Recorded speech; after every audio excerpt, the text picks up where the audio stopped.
Opa, beleza pessoal? Vamos lá então. É, Conforme a gente vem conversando aí no grupo, né? Apareceu essa demanda aí, né? E eu tô fazendo esse vídeo para explicar um pouco do que a gente vem conversando ali, né? E enfim, vamos lá. Também para quem está de fora do grupo, saber um pouco do que a gente está falando. Hoje a gente vai falar um pouquinho de um dos métodos de controle assim da carga de treino, da recuperação, né? Tá? Então vamos lá. É o que a gente chama de variabilidade da frequência cardíaca, tá?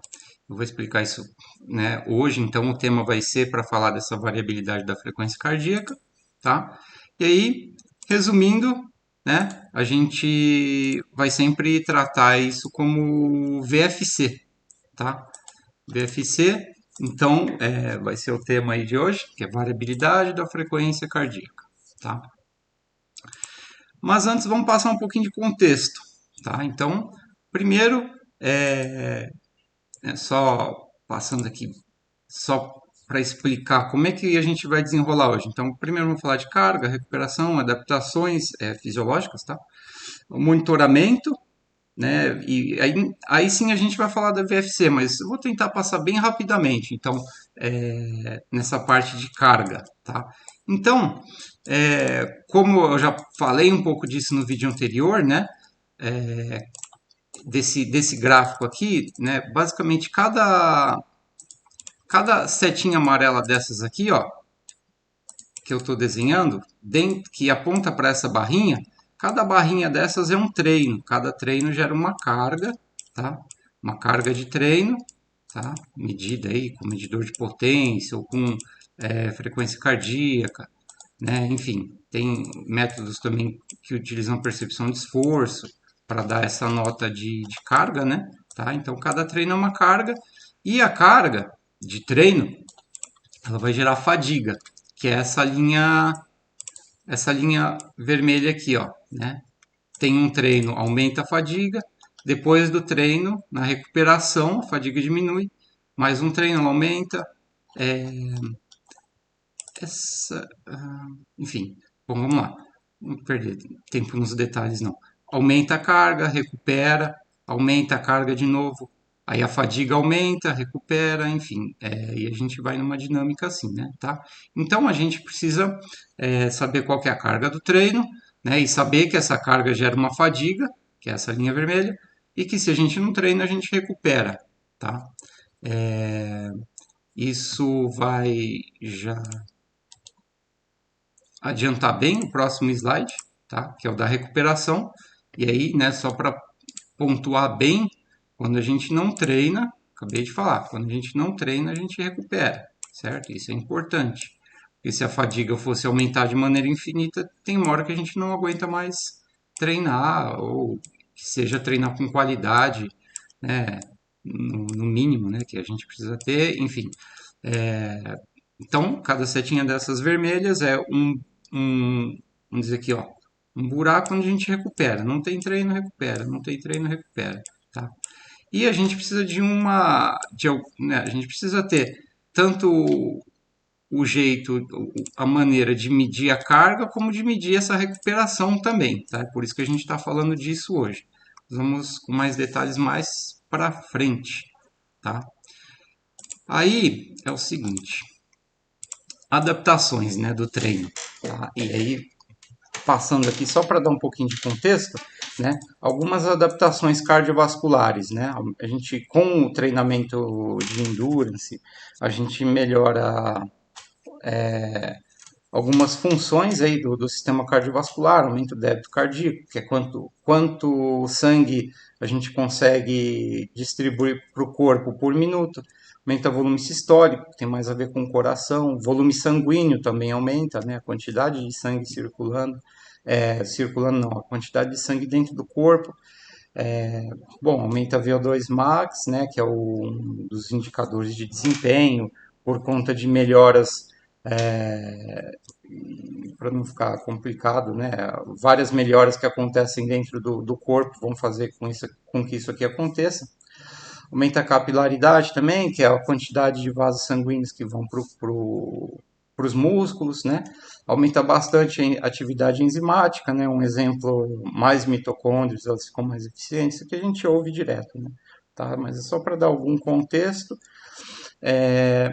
E também melhoras em outros, né, outros sistemas.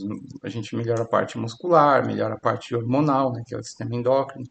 E aqui um, um ponto, né, importante que melhora também um pouquinho o sistema nervoso, que a gente vai falar dele mais para frente. Tá? Então, vamos lá. Ah, com esse contexto aí, né, a gente precisa então de algumas formas de controle da carga de treino ou até da forma, né, de como a gente se sente dia a dia, né? A gente precisa ir anotando isso para ter um diário, né? Uma forma aí de controlar o que está acontecendo, tá? Então a gente tem aí nesse sinal de mais que eu desenhei aí, né? Acima dele são as coisas que a gente pode fazer fora do treino, né? Antes do treino, pode ser até depois, enfim. E abaixo é coisa que a gente faz ou durante o treino e, sobretudo, após o treino, tá? Então, a esquerda subjetivo e a direita objetivo. Subjetivo, que a gente pode fazer, nota de forma, né? Que é, acordou, vai pegar ali como é que a gente está se sentindo naquele dia, assim, né? Uma nota subjetiva, e a gente anota essa nota e segue, tá? Outra coisa, a gente pode ter ali um panorama de como é que estão as dores musculares, tipo, tô com dor muscular do treino de musculação que eu fiz no dia anterior, beleza, anota e segue, né? A gente pode anotar a qualidade de sono, duração do sono, se dormiu bem ou não, enfim. Tá? Pode ter uma notinha de estresse também, que tem mais a ver com a vida do dia a dia, se tem alguma coisa perturbando, enfim. Tá? Aí fatores objetivos. Objetivo por quê? Porque é um número, né? Batimento de repouso. A gente acorda, vê ali quanto está o batimento, pode medir aqui, pode medir com o aplicativo do celular, né? Pode medir com a cinta, do jeito que quiser. Vai dar um número, a gente anota. Né? Peso corporal também é importante controlar, tá? E aqui a gente já vai entrar com a variabilidade da frequência cardíaca, tá? E aí eu vou falar detalhes depois, tá?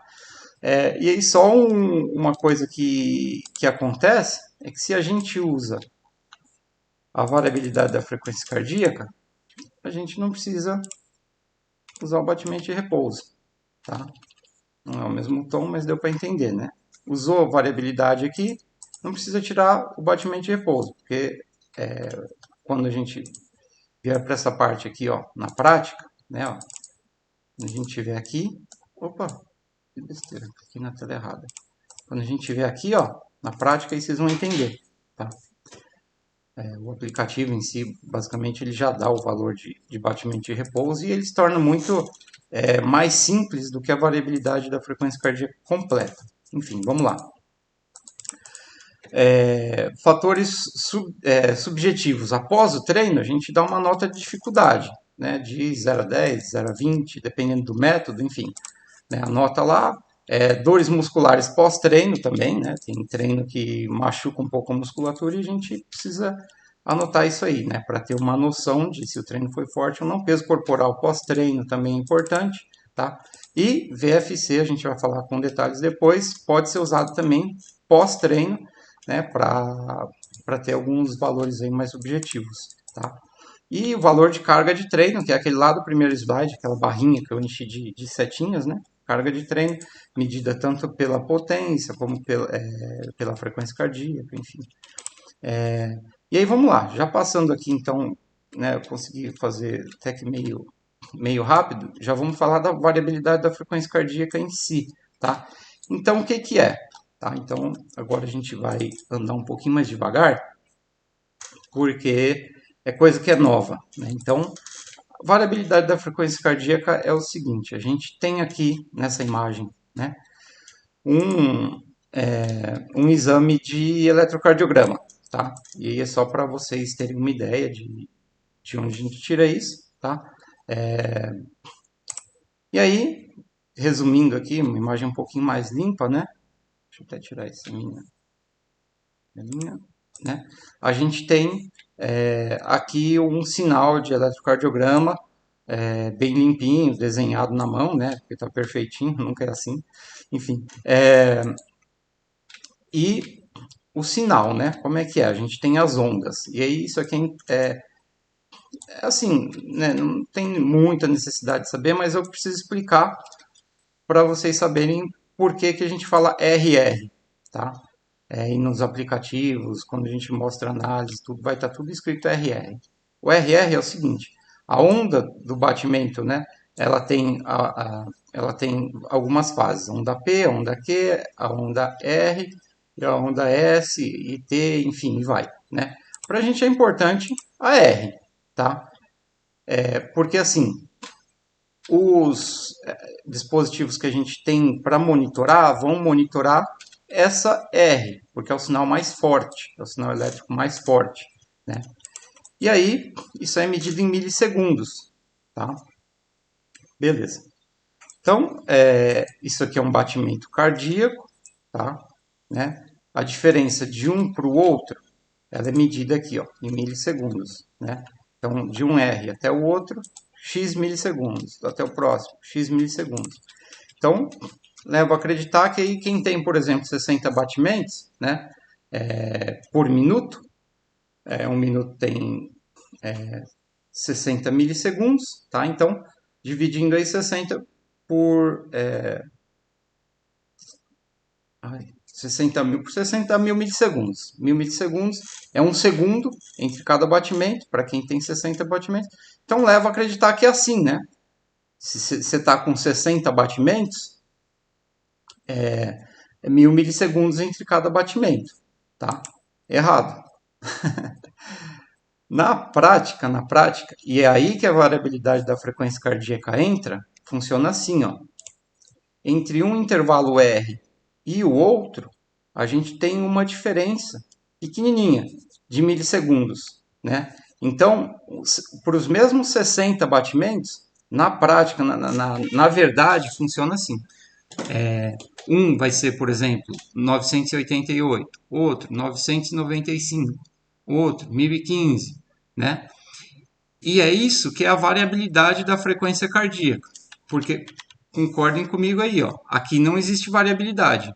1000, 1000, 1000, 1000, não está variando nada, né? Aqui tem uma variabilidade, né? Resumindo, então, de uma forma bem simples, essa é a variabilidade da frequência cardíaca. É o intervalo que ela varia em milissegundos de uma onda R para outra, tá? Então, isso aqui. Vocês entenderam, então? Até aqui tá bem simples, tá? E aí, como é que a gente faz?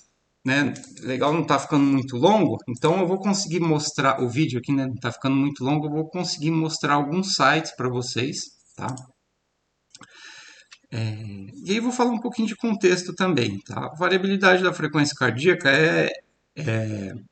ela surgiu praticamente ali, né, quando, né, o pessoal começou a utilizar a... Eita, peraí, deixa eu só colocar na tela certinho que aí eu falo.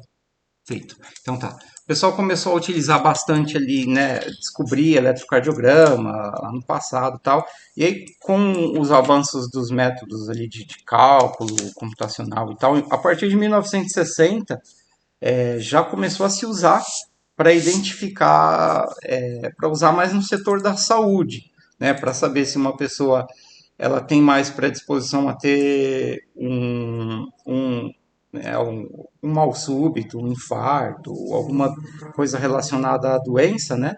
O pessoal começou a usar mais para isso. E aí se descobriu que quem tem uma maior variabilidade da frequência cardíaca é menos suscetível, né? Tem menos fatores menos risco, menos fatores não, menos risco a desenvolver algum tipo de problema, né? De saúde, tá?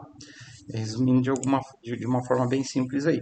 E aí, com o avanço disso, a gente, né, as pessoas começaram a pesquisar também isso na área de desempenho, né? Então, por exemplo, se a gente vem aqui no PubMed, que é onde a gente procura artigos científicos, tem outros sites, enfim. Mas o PubMed é... Peraí que eu não escrevi certo.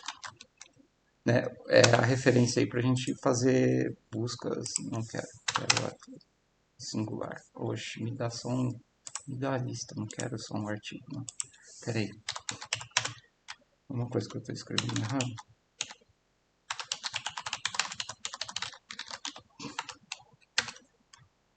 Aí, beleza. Então a gente vê, ó, né, artigos, por exemplo. Deixa eu ver como é que tá. Não quero... Ah, deixa o best match mesmo. Mas, ó, por exemplo, aqui, ó, 2003, já tinha pesquisa, tipo, aqui provavelmente é um review já, pelo, pelo título. Enfim, ó, né, quantos artigos ele encontrou? 62 páginas de artigos relacionados a 615 resultados, né? Então, com esse filtro aqui, né, a gente tem bastante base, né? Dá para ver que tem bastante base para usar isso para medir desempenho de alguma forma nos atletas, tá? De acordo com essa pesquisa. Aí vamos por exemplo, pegar aqui. Isso aí que eu tô passando aqui é mais para dar validade no, né, no, na, no que eu estou apresentando aqui para vocês. Então, a gente tira, por exemplo, deixa eu passar esse slide aqui, a gente vai para aquela tela lá do PubMed, né? A gente tem uma maneira de fazer o controle de carga de treino, da recuperação, utilizando esse Morning Readiness aqui, né? Quando eu abrir no aplicativo, né, vocês vão ver que tem todos esses valores aqui lá, não tem muita coisa que se preocupar com esses valores, porque senão o vídeo vai ficar muito complicado, posso fazer outro depois, né, para explicar. Mas basicamente o que mais importa de cima para baixo, tá? A nota no aplicativo vai estar HRV, que é Heart Rate Variability, tradução, variabilidade da frequência cardíaca, tá? Então ele vai dar um valor, uma nota, quanto maior a nota, melhor a sua variabilidade, né? E aí basicamente, né, na prática aí, quanto maior a nota, melhor você está recuperando, tá? Então, RMSSD, que é Root, Mean, Square, Standard Deviation, tradução que, né, tipo, é uma métrica que tem como o SDNN também, outra métrica, o Total Power, outra métrica. Enfim, são métricas que, assim, a variação de um dia para o outro desses valores, né, de cada um deles, vai indicar que você está mais cansado ou menos cansado, mais apto a treinar forte ou menos apto a treinar forte. Tá? Isso é muito melhor do que utilizar só o valor de batimento, né, de repouso.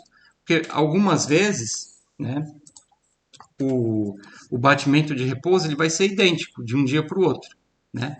Algumas não, na verdade, muitas vezes acontece do batimento ser o mesmo, só que o que acontece? Por conta dessa dinâmica aqui, né,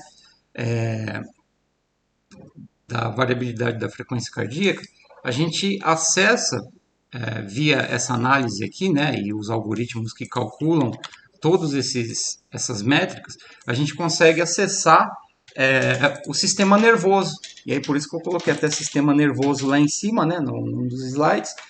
E acessando o sistema nervoso, o estado, né, daquele dia do sistema nervoso, a gente consegue saber se a gente está melhor para treinar ou se não está tão bem para treinar. Consegue até, e de forma assim, bem assertiva, né, se eu pesquisar lá no PubMed, aparece artigo sobre isso, prever quando a gente vai ficar, por exemplo, gripado, quando está dando overtraining, tudo isso aí, né, de maneira bem mais precisa, utilizando a variabilidade da frequência cardíaca, por isso que ela é legal, tá? Para análise de treino, né, a gente consegue utilizá-la também para controle de carga, tá? E é um método bem específico, complicado, que é melhor utilizar a potência, tá? E uma coisa bem legal que eu vou mostrar para vocês também no final, que é um extra do vídeo, tá? Eu vou deixar bem para o finalzinho, quem ficar até o final vai ver, é a identificação dos limiares, tá? E aqui, já antecipando para vocês que isso aqui né, tem a tendência de substituir testes de VO2, aquele que usa máscara e tudo, né? Utilizando só uma cintinha cardíaca que a gente compra aí por 600, 700 reais, tá? A gente consegue utilizar em todos os treinos, fazer as análises, utilizando só isso. Não precisa mais marcar exame, ir para o laboratório, botar aquela máscara, andar naquele calor, enfim, né? Então vamos lá. Por exemplo, ó, PubMed. Se eu colocar aqui, ó, Heart Rate Variability, que é em inglês, né? Por exemplo, aqui, né? Aí ele vai dar, ó, a variabilidade da frequência cardíaca após exercício correlaciona com é, a, correlaciona com a variabilidade da frequência cardíaca em repouso, enfim, é um título de artigo, aí tem que ir lá e ler e tudo, enfim, para ver o que quer dizer. Não, esse aqui acho que não é tão relevante, esse primeiro. Ó, esse aqui já seria bem interessante de ler para tirar as informações, né? Ó, a recuperação da frequência cardíaca depois do exercício, né? Aí, ó, relações da variabilidade da frequência cardíaca e a complexidade. Não diz muita coisa o título, mas lendo a gente consegue tirar bastante informações, né? Enfim, não vamos perder muito tempo aqui, não. Ó, só para... Deixa eu ver aqui, ó. Deixa eu escrever essa palavra aqui. Assim, threshold. Que é para identificar limiares, né? Que eu falei que substitui exame da máscara, enfim. Não, não, não, não. Deixa eu escrever performance, que aí às vezes melhora. Performance. Não, não. Aqui é um que não tem muita relação com a minha pesquisa, mas que é bem interessante. Performance em endurance e os índices noturnos de variabilidade de frequência cardíaca. Quem, por exemplo, mede à noite, né? Provavelmente é isso esse artigo. Quem mede à noite consegue ter alguma relação, né? De medidas, de métricas aí para saber se está melhorando o endurance ou não. Deve ser isso esse artigo. Aqui, ó, que legal.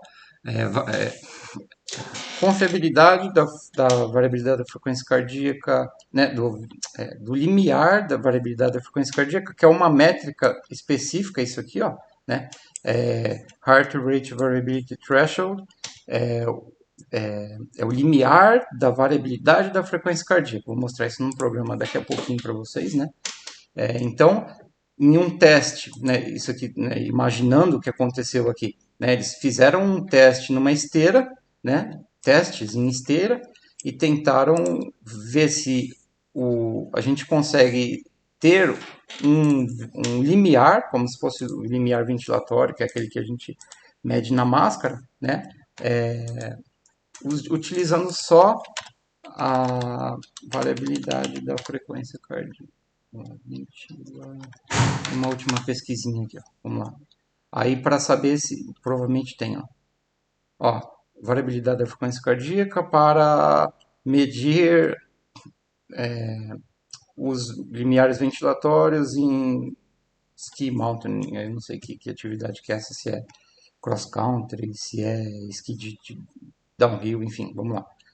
Passando, né, quer dizer, a gente tem validação científica, né, artigo para estudar tudo isso. Então, a gente consegue utilizar essa variabilidade da frequência cardíaca para diversas coisas, né?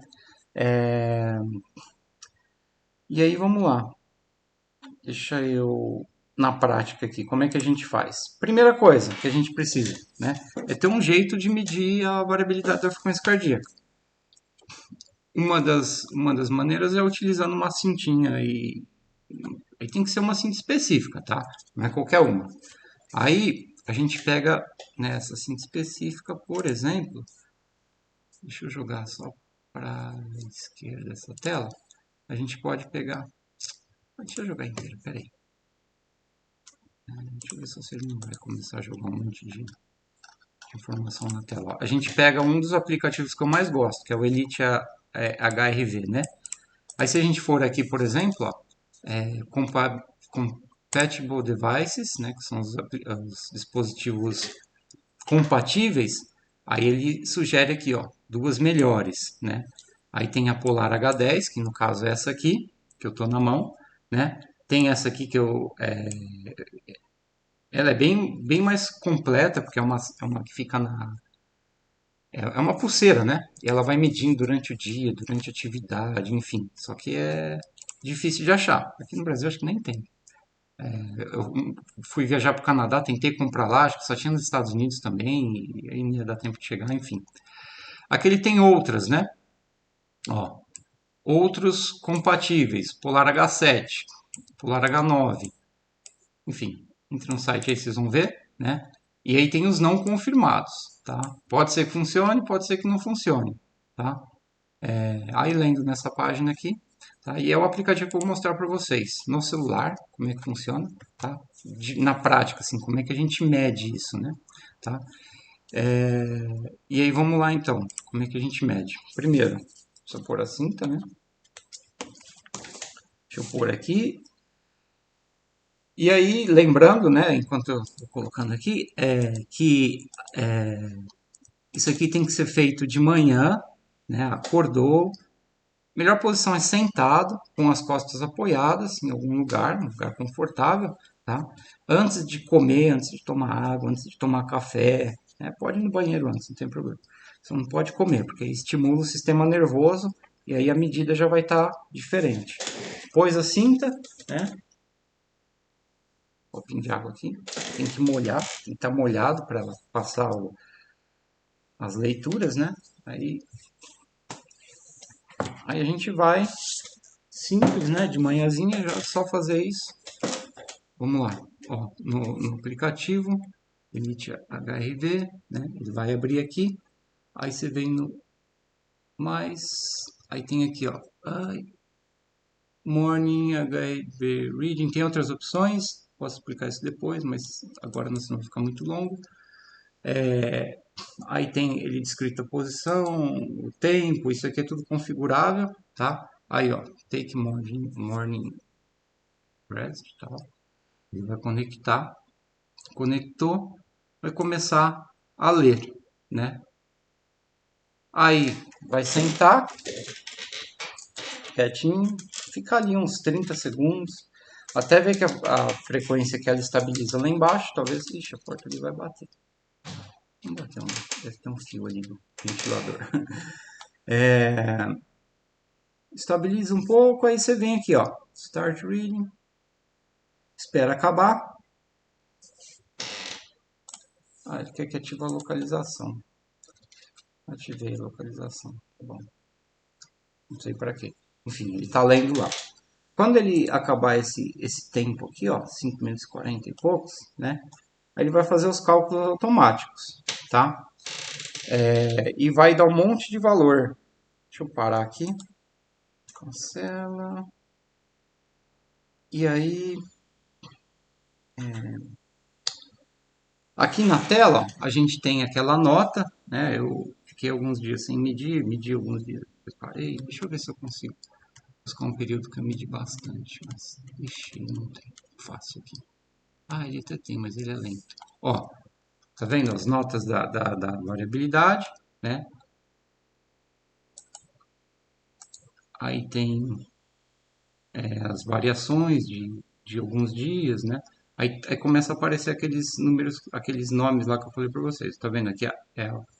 A frequência cardíaca, RMSSD, SDNN, outro ali que eu não coloquei, aqui é o Total Power, Low Frequency, High Frequency, aqui é a função dos dois, né? Divisão dos dois, enfim, né? E aqui a gente consegue monitorando, né?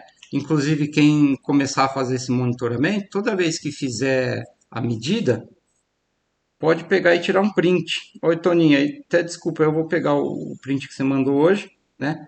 Aí manda um print assim, ó, de manhã, tá vendo? O Toninho todo dia manda um print, né? Manda o print, aí ali tem basicamente a nota do programa, que ali está em 57, né? E se está mais para o sistema simpático ou parasimpático, com isso aqui a gente consegue ter uma noção do monitoramento, né? E aí, né? fica fácil, só precisa ter o equipamento e medir todo dia de manhã. Aí, com esses dados, a gente consegue ter uma precisão ali de controle bem melhor, né? Por exemplo, eu vou usar o Tonin, né? Porque ele já está fazendo dessa forma. Sempre que aparece uma nota bem esquisita, aí a gente tem que acender o alarme, né? E ver o que está acontecendo, ver se muda treino, se não muda, né? Isso é importante. De ser, né, usado assim com rapidez, tá? Assim, a ação, né, ela tem que ser tomada com rapidez, tá? Vamos aqui em um outro. Bom, se tiverem alguma dúvida, né, coloquem aí no comentário no próprio YouTube, se quiserem, se mandar no grupo lá também, a gente vai conversando, tá? O vídeo já está ficando com meia hora, acho que é o tempo que eu queria de limite, então, legal. Vamos lá para aquele extra que eu comentei, né? O extra, o que que é? É a gente identificar os... peraí, deixa eu apagar minha tela aqui. Não, não é essa, é essa. Aí, né? É a gente identificar os limiares de VFC, né? HRV, utilizando aí métodos bem mais avançados, né?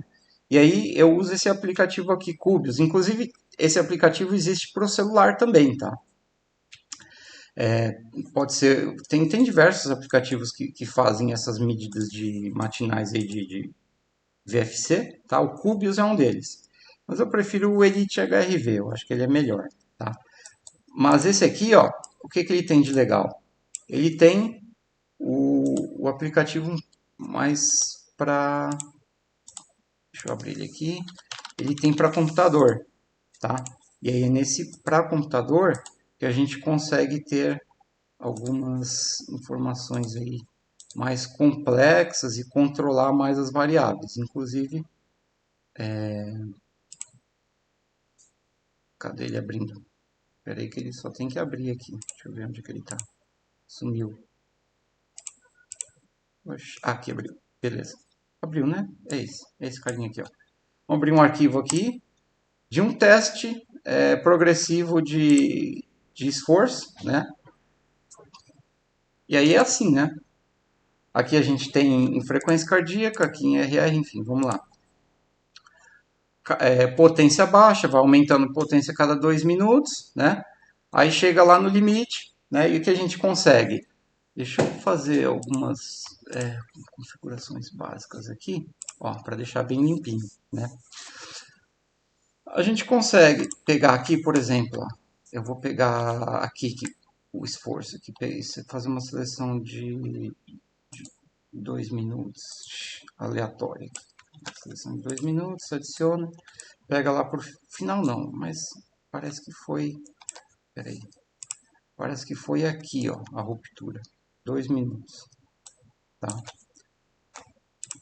Deixa eu apagar esse primeiro para não explicar errado para vocês. Apaga. Beleza. Aí tem, ó, esses dois aqui, ó, né? E os dados aqui embaixo dessa análise, né? Com esses dados aqui analisados, né? A gente consegue, comparando aqui, ó, os diversos valores das métricas de um intervalo, ó, para o outro, tá vendo? Os valores mudam, né? A gente consegue saber se o seu, por exemplo, se o seu I4 ele é realmente aqui, né? Nessa potência que está, né? nesse momento. A gente consegue saber se esse I4 ele está, né, sendo seria o limiar, né? De fato, tá? Qual que é a potência específica, enfim, né? E aí tem um monte de dados aqui que é a integração deles, e aqui é uma análise bem complexa, que, né, se explicar aqui vai demorar demais. E também nem tem necessidade, porque é um negócio bem técnico. A gente consegue utilizar isso aqui para, né, para saber se a pessoa está no limiar, se não está, se está, né? Basicamente a gente consegue definir as zonas de treinamento, né? Utilizando esse método aí de uma forma bem precisa e que dá para vocês usarem na rua, né? Quem sabe, por exemplo, fez um teste ali, aí eu analiso o teste, falo para vocês, legal, sei lá, 300 watts, você, né, tem que treinar mais acima de 300 watts, né? E dá para a gente definir objetivos, né? E deixar o treino bem mais calibradinho, específico e tirar mais proveito dele, né? Mas aí isso aí é bem individualizado, tá? Tá incluso no programa de vocês, só vocês têm que conversar comigo. Se quiserem fazer, só conversar que a gente faz, tá? E aí esse vídeo aqui é para mostrar essas possibilidades e é isso. Acho que a gente falou de tudo. Deixa eu ver se não esqueci nada. É isso mesmo, acabou. Beleza, então. Qualquer dúvida é só avisar e vamos conversando. Valeu!